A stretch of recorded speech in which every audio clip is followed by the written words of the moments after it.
Hello and welcome back to Analog Comics. Today I'm supposed to delve into the history of Franco-Belgian comics. I think the name of this video will be something like Birth or History or the Beginning of Franco-Belgian comics. And I already feel that I am biting more than I can swallow. But let's see how it goes. If you think of Franco-Belgian comics, like today, it has grown into a quite important entity within the global comic scene. Usually when thinking about the comics in global terms, at least I, in my head, automatically divide the global comic scene into three sections. There is USA, which is driven by its superheroes. Of course, they have other things too, but USA is one clump. And then there is Japan with manga, and then there is European comics. And these three camps, if you will, they are usually the way the comics are discussed in other forums too. They are divided by USA, Japan, and Europe. But there's a difference when talking about USA and Japan and Europe, because USA is just one country. Japan is just one country. Manga, Japan. Big to USA. But when talking about Europe and European comics, what people are usually actually referring to is Franco-Belgian comics, meaning that those comics were originally published in France or Belgium. And depending on the context of the discussion, I'm not always okay with that, because Franco-Belgian comics, although they are the most important entity within Europe in comics, they are not the European comics. I never get tired of reminding people in my videos that Europe is a collection of many small countries, each with their own population and cultures, and most of them with their own languages too. And usually all these countries have their own comic scene too. However, none of them are so big or important outside their own borders that, let's say, comics fan in USA would talk about. I never see them talking about Finnish comic scene or Swedish or Norwegian or even Scandinavia or Northern countries comic scene.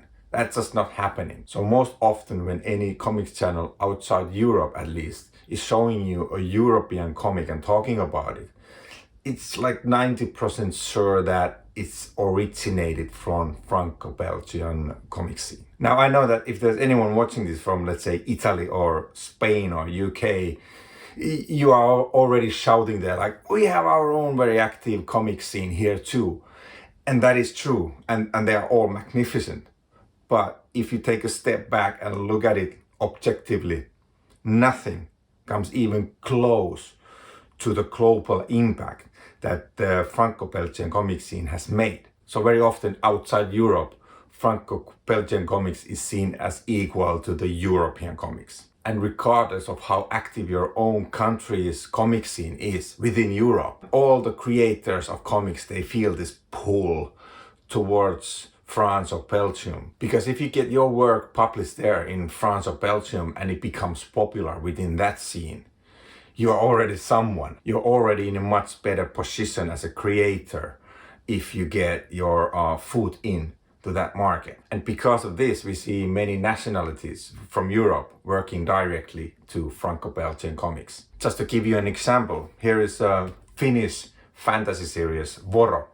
This is made by Janne Kukkonen. This was published in Finland in Finnish, in black and white or grayish and white. But then it was translated and published in color in French, and it got very good attention at the French comic festivals. And that already elevated this particular comic to another status. And now it's being translated to many other languages too. It's just that the publishers outside Europe and even within Europe, they are watching the Franco-Belgian scene with very different eyes that they are looking other European countries individually. If something makes it big in that Franco-Belgian scene, maybe it's worth buying the publishing rights from and translate it into your own language. But that is the situation today. And the idea of this video is to ask, how did we get here?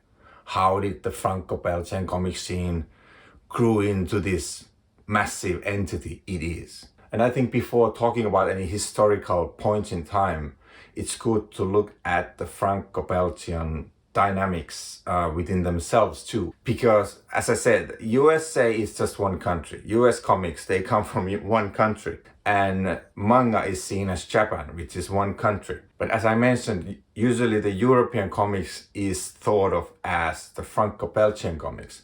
But even that is not one country. They are two separate countries. Now, how and why did that bond happen between these two markets? Well, first of all, France and Belgium, they are neighboring countries. But the more important detail is that they share a language. French people, well, unsurprisingly, they speak French. And French people are very protective about their own language and their culture. Years and years ago, when I visited France, I noticed that they only wanted to speak French. Even if they knew English, they didn't want to respond to me, or they were like, they didn't understand.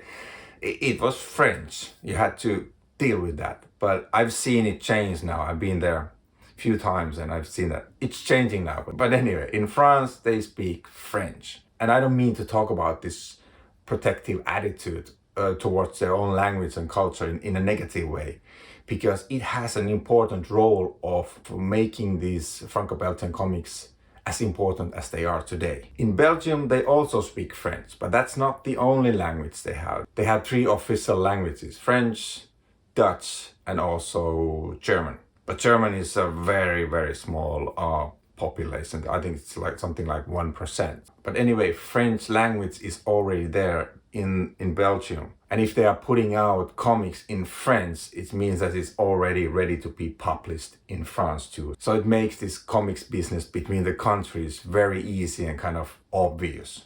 If you're a fan of any foreign comics, foreign to your country, and you notice that you're not getting everything you want from that, you know, there might be some other stuff that you're interested, but they are just not published in your country. Usually the biggest obstacle for that is the translation. It's very expensive. Printing stuff isn't that expensive, or you can even digitize it and have it up digitally. But translation, and particularly good translation, that is hard and expensive process. So between France and Belgium, that obstacle has never really existed. And one peculiar detail that is good to mention is that when this process started of Franco-Belgian comics becoming, well, they were being born and becoming of what they are today, if you think them like they were on the scale, there's France and there's Belgium. Creator-wise and content-wise, the scale was really heavily dipped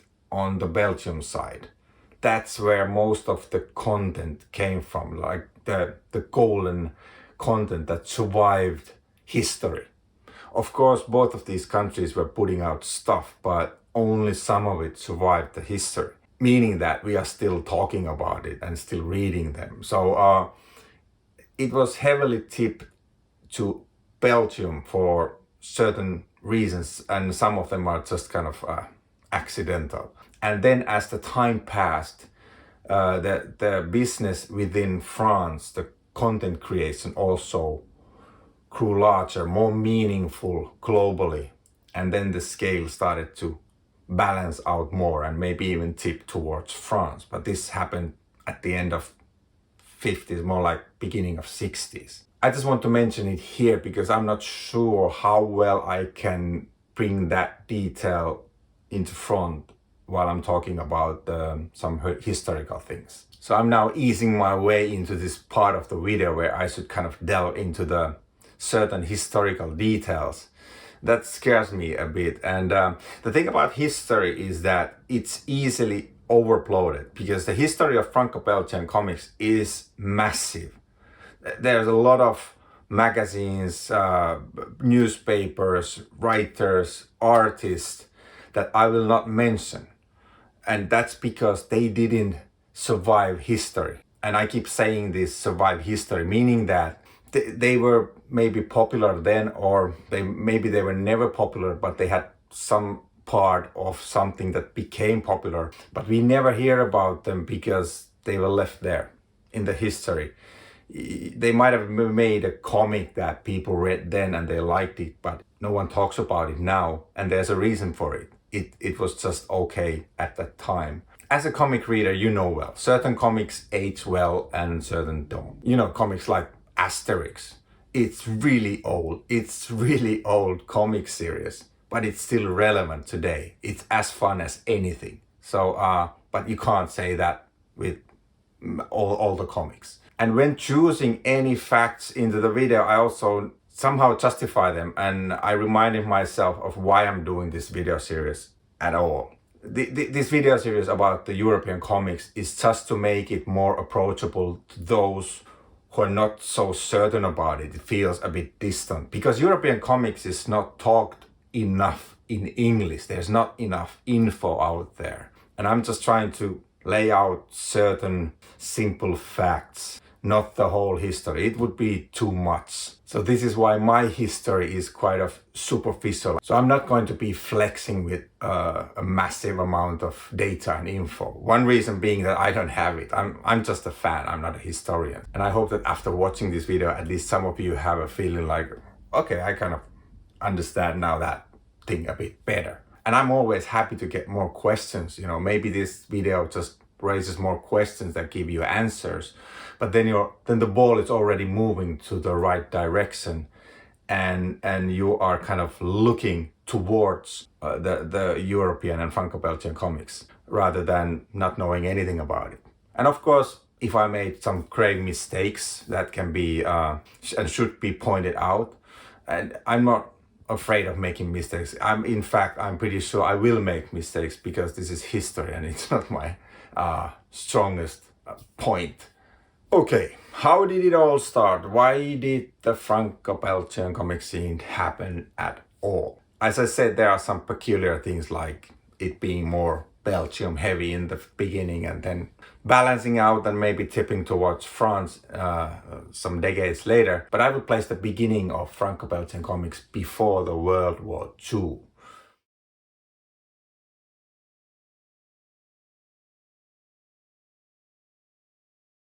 Certain very important things happened in that era. As I mentioned, French are really protective about their culture, their language, and before the World War II, they felt that they were being attacked. They felt that their local comic scene was attacked from outside. The threat came in a form of terrible monster. It was ugly, hideous vermin.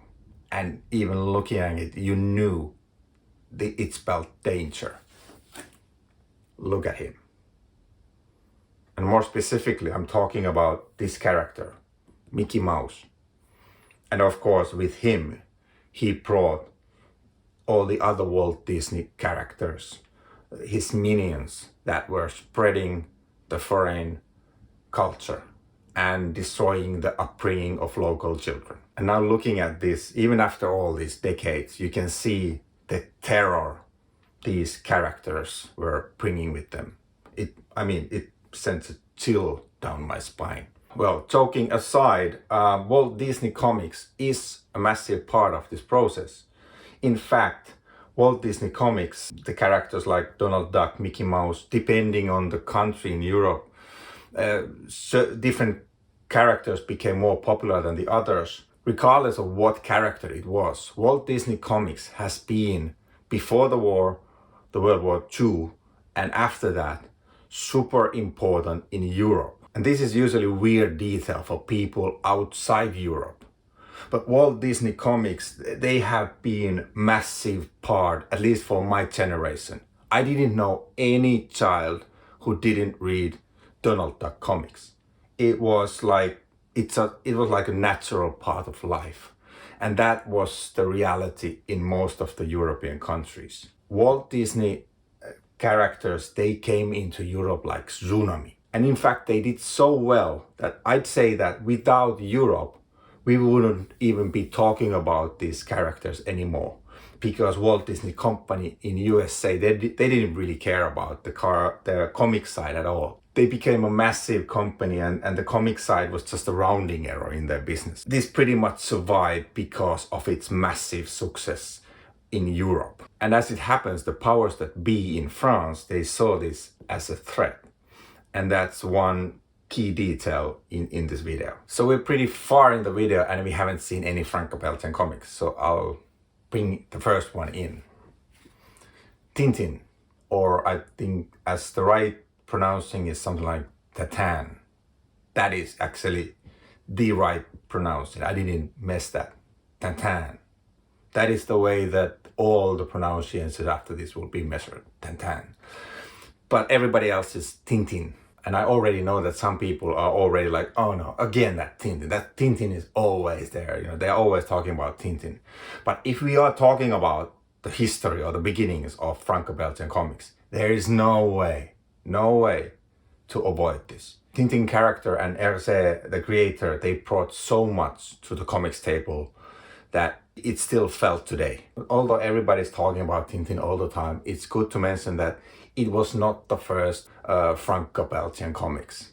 It's a Belgian comic, but it still wasn't the first. There were comics before Tintin also. There already was comic strips in newspapers and magazines, so on. So the comics existed. This was not the beginning of comics as such, but it was the beginning of what was coming to be the Franco-Belgian comics. And just to name a few things so you understand what I'm saying. First of all, I'm having here an album, a European album, the best format for comics. In fact, I have a video series about album as a format. It's a 2-part video. So if you want to watch it, go and do it. And if you don't want to watch it, don't go and do it. But Tintin's success was very important detail in solidifying the album format, because people were buying it, it became successful, and so that way it kind of created a standard. There was albums even before Tintin. There were a few albums produced before that, but very often the beginning of album is given to Tintin just because Tintin survived the history. The other stories that were published in album format, they were just local in place and time, and they don't really have an impact outside that market. So that's how history works. And making an album as the standard of how to publish comics all over Europe is not a small thing. So I have to mention that. That's only one of the things why Tintin is here. See, another thing is speech balloons. Speech balloons in comics didn't really exist in Europe before Tintin. The first Tintin adventure in the land of the Soviets, it started appearing in Le Petit Bantam. I think I pronounced that also perfectly. In 1929. That was like an additional part to a newspaper, Catholic newspaper, that they made so that they would gather more audience. And that was more geared toward children. And that story, In the Land of the Soviets, was an immediate hit. Tintin became an instant superstar. And what was peculiar about that cartoon is that he put speech balloons in the comic panels. Before that, all the comics were done so that there was a picture, the panel, and then there was the text was below that. They were two kind of separate things. And many times it meant that they were just kind of repeating each other. You could read the text first and then the same thing would be in the picture, or you would look at the picture and the text would say what's in the picture. But Hergé had access to certain US comics, and he liked the idea of the speech balloons because they complemented each other. They were not repeating each other, they actually brought more. You could have some action happening there, and then the characters were saying something that would add to the panel and the story. And that made the whole thing much more dynamic, and the speech was actually coming from the character. And what happened would be quite telling feature for the whole process of this history is that readers, children, they loved it. They absolutely loved it. And everybody else, I mean adults, those in charge of upbringing and children, they hated it. Many publications had like a religious background in a way, so that there was a like Catholic church behind them. Just like in Le Petit Bantam, where Tintin was first, where he first appeared. And they were always skeptical and worried about the correct and right way to upbring children. And the powers in those ivory towers, they were really worried when they see the speech balloons. And then just from the publication side, many people there thought that their readers won't even understand the speech balloons. In fact, the French publisher of the first Tintin story, they added text below the panels. So although Hergé had already made a panel without the text below, there was a regular comic panel and the speech balloons on it.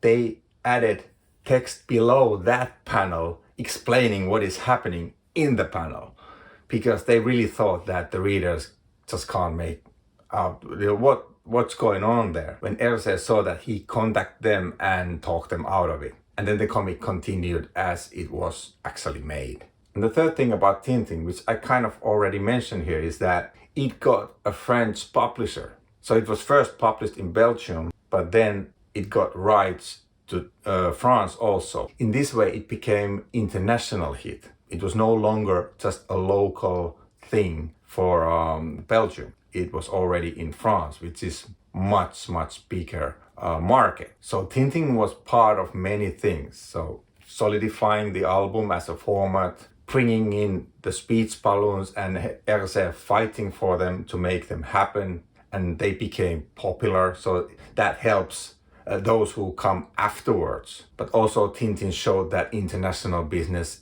is a possibility and a good way to grow the business. So that was Tintin. 1929, it had its beginning, and it's still a very important entity globally within the comics world. But then we get back to the threat from outside. Walt Disney with Mickey Mouse. In 1934, a man named Paul Winkler, he started publishing Le Journal de Mickey. By the way, that is the exact way it's pronounced in France. And that became an immediate hit. It was kind of a proto comic book. It was only 8 pages, but half of that was in color, which was unheard of at that time, 1934. And kids loved it. Came in like a tsunami and became super popular very fast. Of course, the local talents tried to compete with the content. Walt Disney and their content was already so far ahead. And looking at those old Mickey comics from 30s and 40s, they are still, I mean, they're absolutely awesome. Technically, it's as if the panels are moving. And with that success came a lot of resistance. Patriotic or religious people, they were against it, as they were saying that this content, US content, will destroy the correct upbringing of their children, and the speech balloons, it will just destroy their ability to read. And usually the voices on the far left, well, they were by default against anything American anyway, but they were making noise about how these comics will take away the work from the local artists and writers. One newspaper article actually said that letting your children to read these American comics exposes them to fascist propaganda and weak-mindedness. So the adults, they were pretty much against Mickey Mouse and his friends and all the Walt Disney and that American content. But children loved it, and it kept selling. It was a massive hit. It's not that unusual scenario where children love it and their parents hate it. It's the way the world works. And with that massive success came competition. Other competing magazines started to pop out, and one such publication started to appear in 1938.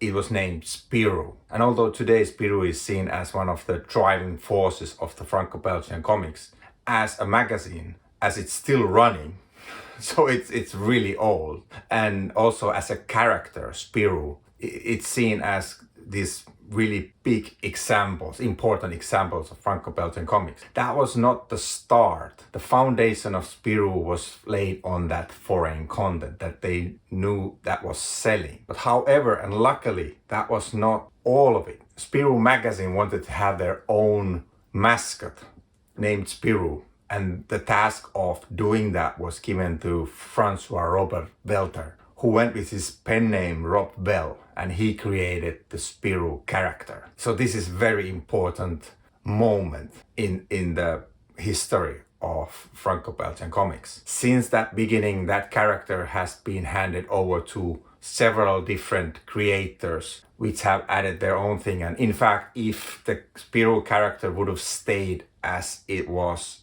originally, it would also be lost in the history and we would not be talking about it. And it's also good to mention the detail that Rob Bell, the creator of Spirou, he was French and he was doing that work for the Belgian comic magazine. So already that France-Belgium dynamics was happening there. And I think another comic worth mentioning that came out before the World War II in the Spirou magazine that is worth mentioning is Tiff and Tondu.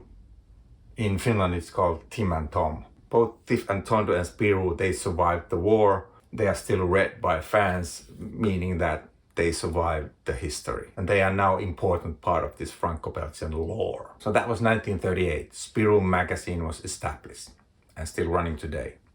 That's quite a feat. But already earlier, we now take a step back a few years.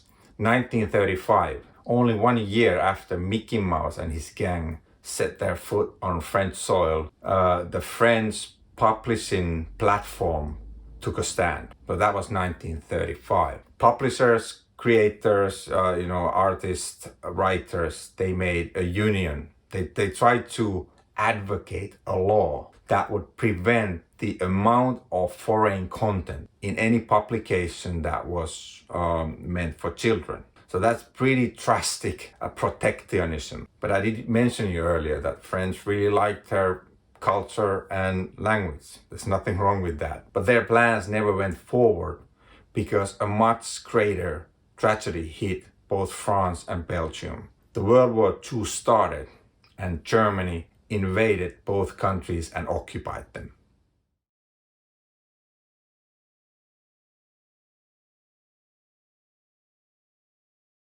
So now we move from the time before the World War II to the time of World War II. Germany has attacked France and Belgium and occupied both of the countries. And of course, with the occupation, the new rules were set in place. And those German rules denied the business with Americans. The local papers couldn't anymore import the Mickey Mouse stories or Superman stories, Flash Gordons. But the fact that the occupiers said that you can't bring in more content, it didn't mean that there wasn't more demand. Children still wanted to read comics and they wanted more content. And as it happens, this created a vacuum that needed to be filled. Newspapers and magazines, they needed to have something on their comic page. And this presented a very good opportunity for the local creators. Like this was the moment or time when Giselle came into the business.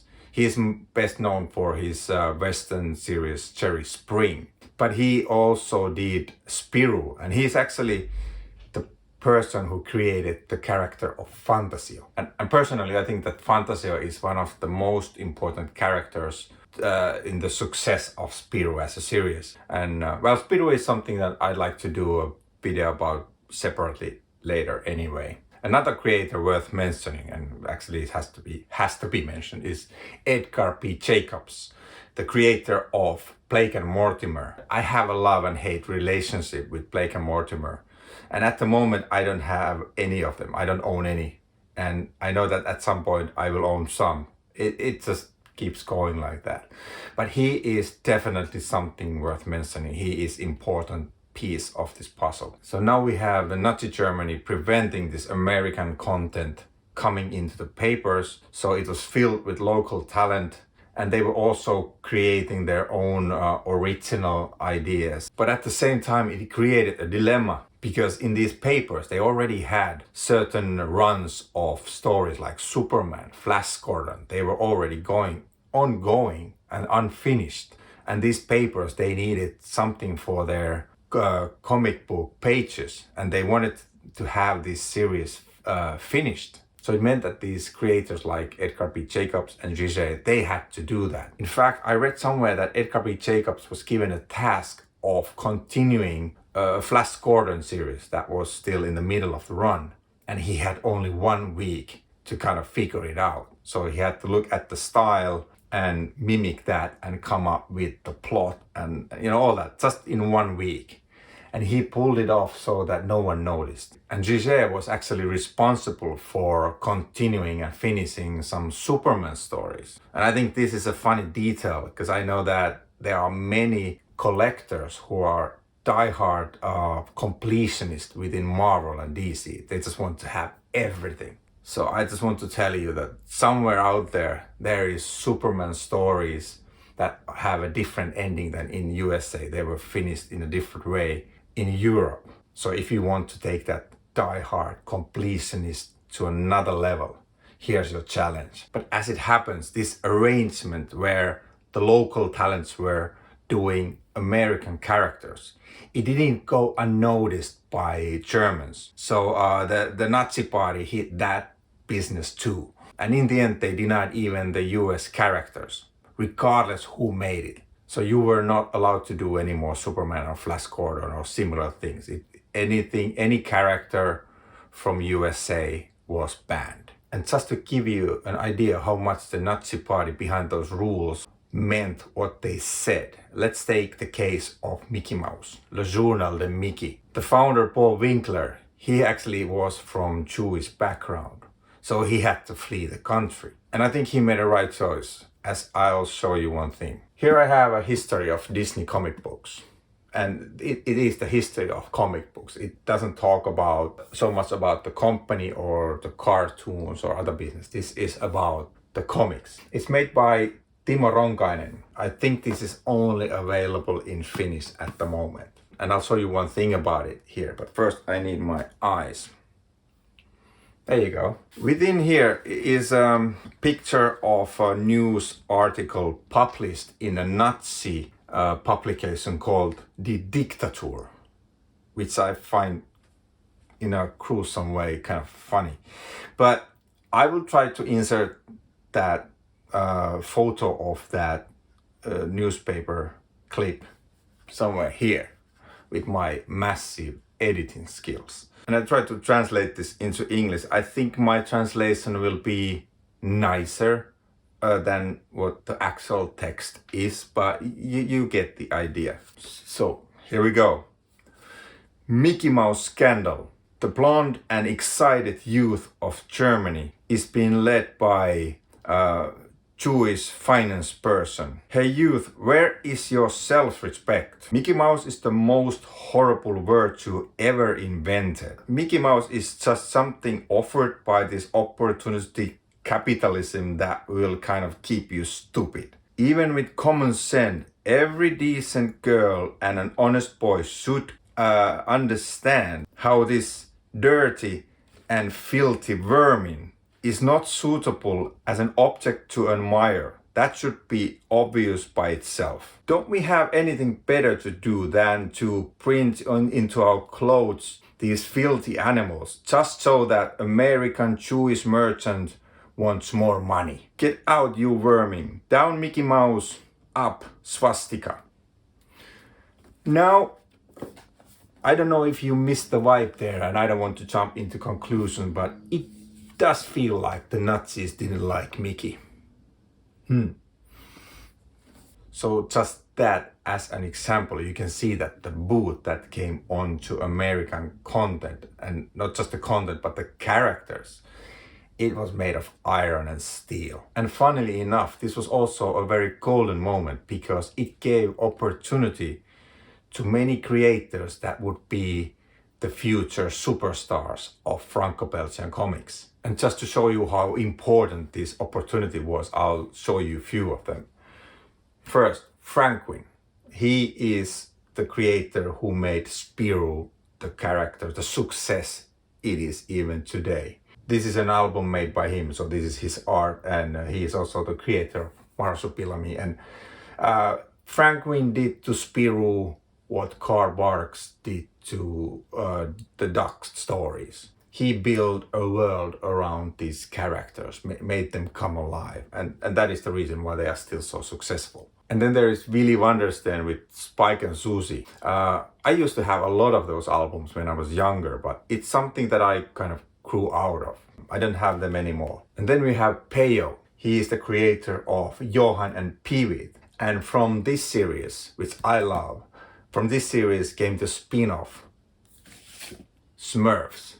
And Smurfs in themselves became a massive business. So it's one of the biggest characters or properties in the comics history in a way. And of course we need to mention also Jacques Martin and his Alex character. Jacques Martin also worked with in the Hergé's Tintin Studios later. And then one of the biggest superstars ever in the Franco-Belgian comics is Albert Uderzo. And with his writing partner René Goscinny, they have created a lot of comics that are all classics. And it is seen that before Asterix, the first hit that they made together was Umbach.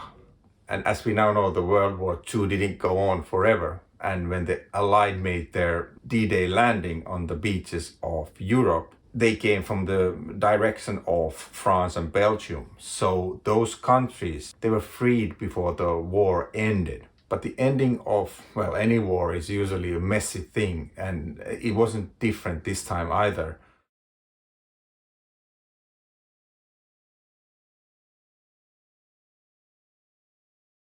So as the Allied forces pushed German troops away from these countries, freeing France, freeing Belgium, the local people took control again of their own country and kind of tried to kickstart their normal lives and getting back to their feet. And for instance, in France, the Communist Party became quite powerful after the war due to the fact that they were driving the local resistance during the war. So there was kind of, I guess, justifications on that. And although I don't want to talk too much about politics, but these politics, they had a massive effect again to the comics. The Communist Party, by default, they were of course against anything American. And the situation after the war was that France was full of Americans. So now we have suddenly a situation where France is filled with American troops, diplomats, merchants, bringing in whatever they bring from their culture.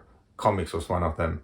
And at the same time, we have communists leading the way who don't, in general, by default, like anything from USA. And when you combine that to the French willingness to protect their culture anyway and the language, we already had another comics war on our hands. And it didn't help that after the war, certain people were accused of being collaborators with the Nazis, just because they were able to keep working during that wartime. Hergé, the creator, Tintin was one of them. And for a while he was completely radioactive. Nobody wanted to work with him and publish his work until he got help and his name was cleared. And actually there was a publishing company founded just so that they could publish Hergé's work because no one else wanted to touch it.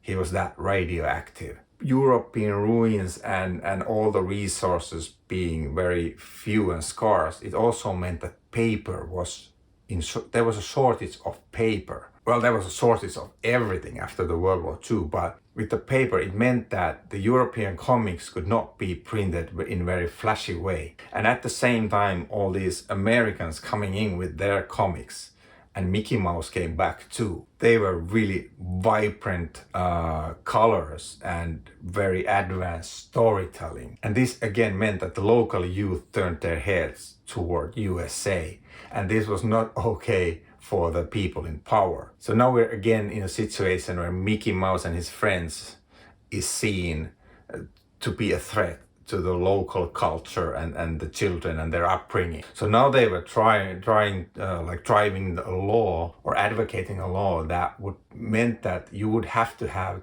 75% of local content in any publication that is aimed at the children. That would mean that any content outside from France would have a very slight chance of becoming anything ever. As it happens, this law didn't pass like that. But what happened is that they founded an oversight committee that was judging what kind of content was okay for children. And when I read about this oversight committee, I couldn't help having this Orwellian feelings about it.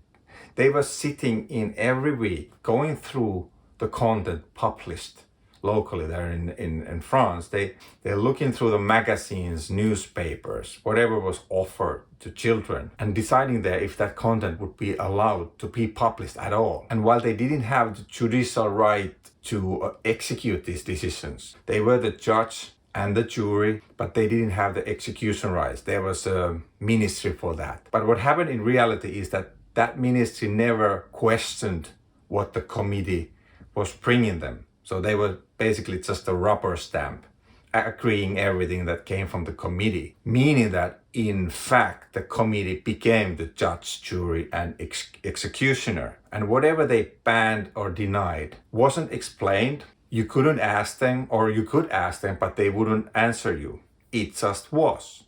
So that sounds pretty Orwellian, and this meant really rough time for any content outside France coming into France.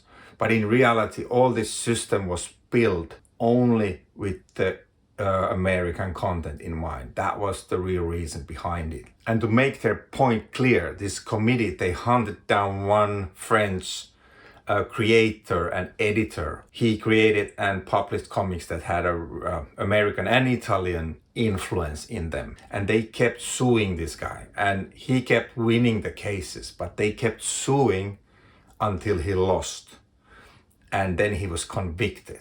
The actual conviction was a very small, more like symbolic, but it did wake other creators in the country. They were just regular people doing their job, and now they were thinking that now there's a committee that can decide anything they want without explaining it, and if they just decide that they don't like you, they can sue you until you are convicted. So it was a really strong deterrent. It also meant that certain creators from France, they started working for the Belgian companies, and in Belgium they could still keep working with their own language, but they didn't have that fear of getting sued immediately over them.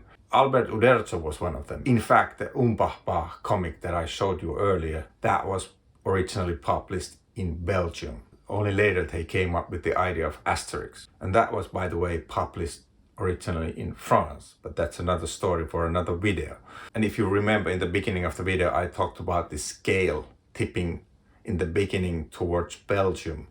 So now this situation in France meant that it was heavily leaning towards Belgium. The creators wanted to work rather there than to be surprised by the committee in France. But despite the situation being more relaxed in Belgium, what happened in France affected Belgium too. But the Belgians didn't have as strict rules. There wasn't that kind of threat hanging over the creators, as they didn't feel the need anymore to protect their own market and country from outside influence. The Allied forces, when they came in, they were more English or Canadians, so they were not bringing in the fabulous and colorful content from USA in that kind of volumes. And also because that creator scale was tipped toward Belgium, they had already Tintin and Spirou and such within their own country. So it meant that the local people,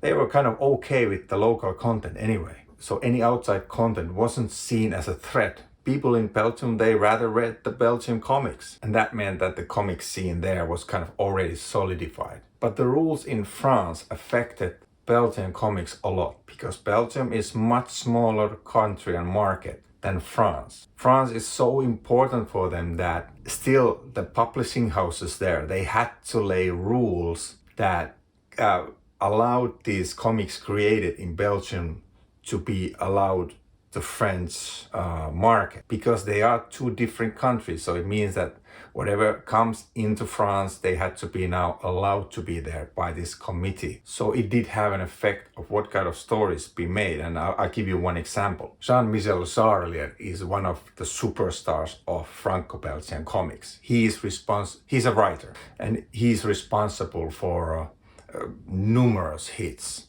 And for example, Red Beard, and he also wrote The Blueberry with Jean Girard, also known as Moebius. And he also created Hubinon, who is also the artist in this Red Beard.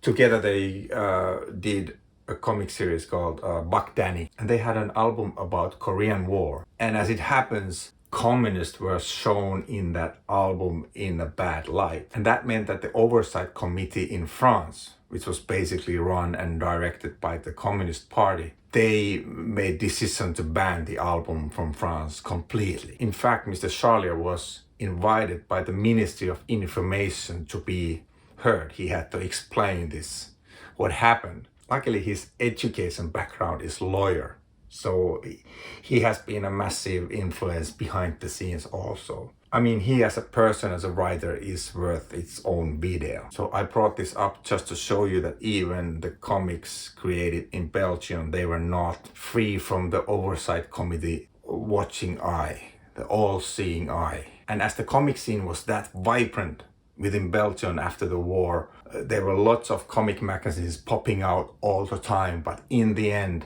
only Spirou found it in 38 and Tintin found it in 46. They survived and they became the big two within Belgium. And although they were really strong local players in Belgium, anything they published was heavily affected by whatever was happening in the French market.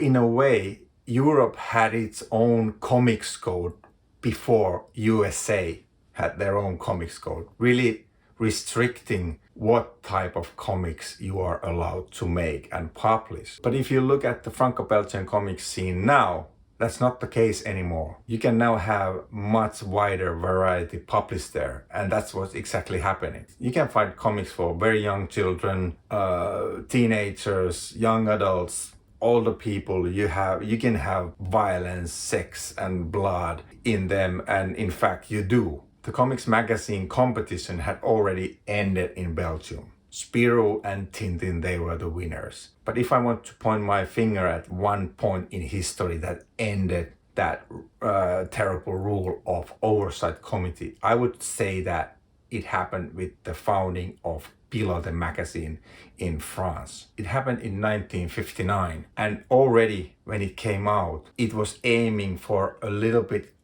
older audience, teens and so on. It was not just meant for the younger children. And that's where Asterix started also. And in fact, René Goscinny was one of the key members of Pilote magazine anyway. And that magazine also worked as a stepping stone for creators such as Moebius. And if you know his work, you know that it's not for young children. So now France had its own really high quality magazine offering more adult content from within the country. And that I see as a starting point of tipping the Belgium and France scale to be more level. And as the scale was leveling, it meant that having content available also for the older audience and even for adults, you are also at the same time growing the business, meaning that the comics scene as a business became more and more profitable and something to worth investing for. Now, I want to end the video here.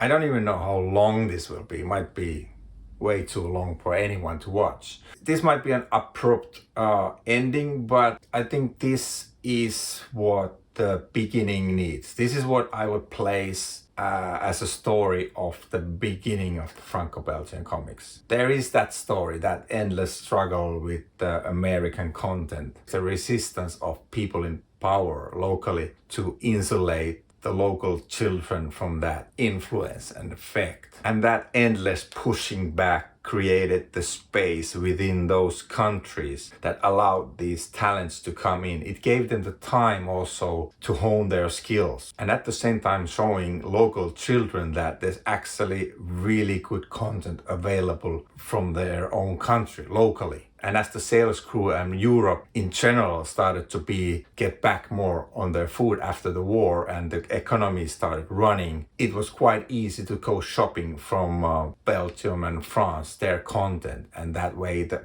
album as a format and the contents within those albums, they became hits everywhere in Europe. So if anyone is still there, I see one. Thanks, Mom. I thank you for watching, and I'll see you in the next one. Bye.